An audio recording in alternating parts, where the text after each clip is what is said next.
Welcome back to the channel. This is Dutch Isle speaking. Yesterday, Goodgame Empire released one of the biggest announcements that we've seen in a long time. The return of red equipment, new decoration effect caps, and more. And to say that I'm disappointed and disheartened by the update would be an understatement. This announcement genuinely made me so mad that I wrote a script for this video, something that I never do. But before I get into my thoughts, let's just go over the announcement itself, and if you like content like this, please consider dropping a like and subscribe for more. The first thing that we see in the announcement is the introduction of new 20x20 Easter decorations with new effect caps. As we know, for the game to progress and for Stillfront to make money, they must increase the value of new decorations to justify the price and drive demand. We can take a look at the effects here. It's a good decoration, and I imagine the price will be around $20 to $30 for the better versions, while the cheaper ones are solely there to upsell you and justify spending the extra $10 or so for the more powerful decoration. Then we can take a look at the new cap increases for these decorations. Notably, mead production has increased by 50,000, recruitment speed by 500%, offensive and range bonus by 20%, and attack boost in the courtyard by 20%. Let's get to the juicier update, the return of red equipment. As Stillfront says, we're moving away from relic equipment and returning to what made equipment feel meaningful. Classic red commander sets with real set bonuses.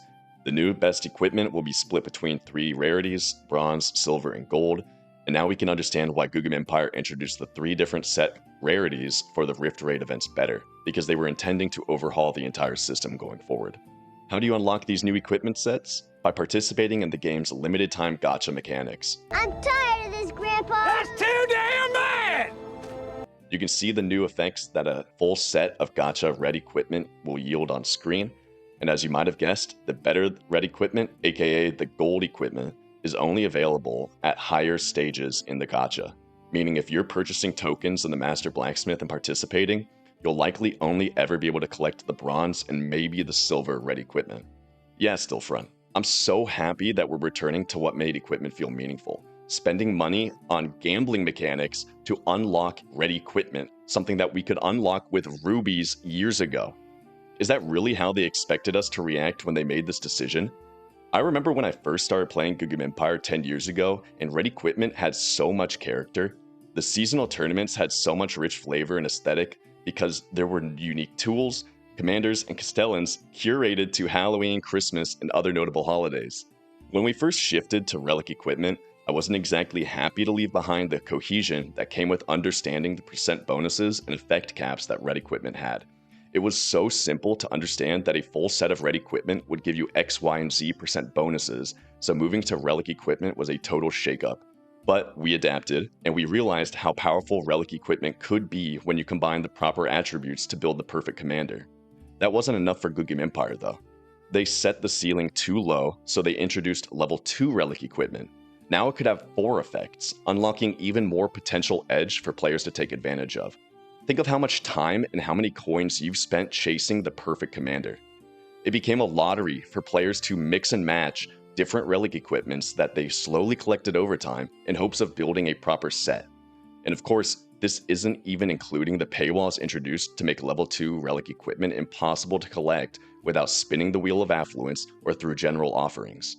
But relic equipment had one strength above all else. It rewarded players who spent the time scrolling through hundreds of pieces of equipment, curating their best commanders. It's 2026 now, and we're reverting back to a simpler age, an age of red equipment. And this new, groundbreaking return to form is only achievable through their gacha system. Absolutely wonderful. They didn't even bother announcing what will happen to relic equipment, leading us to assume that it'll remain in-game along with their weaker effects. But the new meta has been established. Red equipment is back, but the better sets are only attainable to those willing to gamble their gacha tokens for the highest rewards. I'd imagine they plan to release easier to attain red equipment sets in the future, as they seemingly do this with every update they release. This isn't the strategic, groundbreaking game change they're marking it as. It's yet another poorly implemented system optimized to get players to spend money chasing equipment that they have no guarantee of unlocking. Because unlike old red equipment sets that you could purchase for rubies in the equipment trader, these new game-changing sets are only unlocked via gambling on the gacha, where you can get 10 red helmet pieces before you ever finish a full set that you've spent hundreds of dollars chasing. We saw this just recently in the Rift Raid event. How many mystery boxes did you open just to get the same piece of red equipment that you already had? If Goodgame Empire were a functional game, I'd like to believe that the new red equipment would have been available to purchase with rubies the way it used to be years ago, maybe even unlockable in a tournament or an event. But rubies no longer have the value they once had.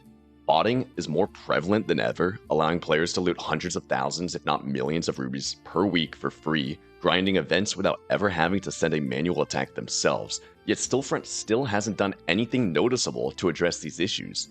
Like I said earlier, they're not overhauling game mechanics here. They're merely adding another system built to work around the catastrophic state that the game has been left in.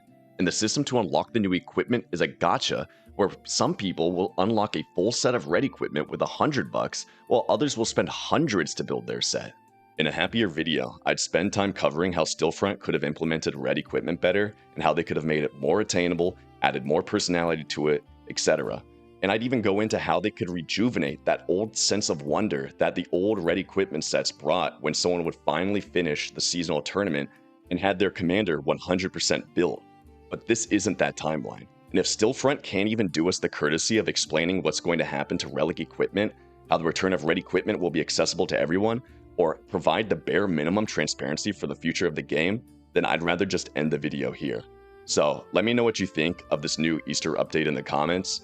I have some pretty big videos coming up in the future, so stay tuned. Like, comment, subscribe, you know the whole deal. I'll catch you guys in the next video. Peace.